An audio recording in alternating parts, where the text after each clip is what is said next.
আজ আমি তৈরি করছি কুচো চিংড়ির বড়া।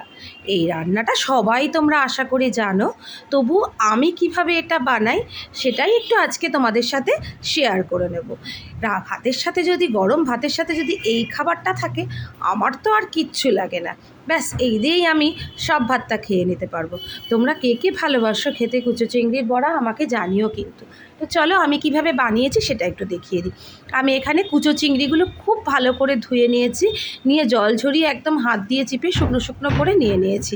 আর তারপরে দিয়েছি রসুন বাটা, পেঁয়াজ কুচি, কাঁচা লঙ্কা কুচি, স্বাদ মতো লবণ, হলুদ, লঙ্কার গুঁড়ো আর সামান্য পরিমাণে একটু গরম মশলা আর রসুন বাটা, আর দিয়েছি 2 চামচ বেসন। এবার সব কিছু খুব ভালো করে মাখিয়ে নেব। এতে কিন্তু জল দেওয়ার প্রয়োজন নেই, এমনি এটা ভালো করে সুন্দর করে মাখা হয়ে যাবে। মাখার পরে এর থেকে আমি ছোটো ছোটো অল্প পরিমাণে নিয়ে এরম গোল গোল বড়া অথবা চপের আকারে গড়ে নেব।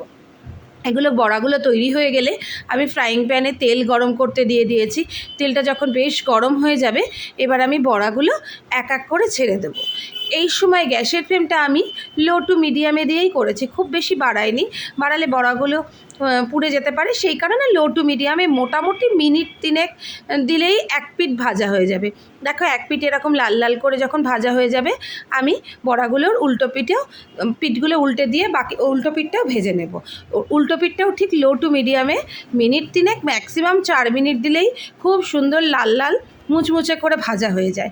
দেখো ভাজাগুলো আমার এখন মোটামুটি হয়ে গেছে। এবার আমি ভাজাগুলো এক এক করে তুলে নেব।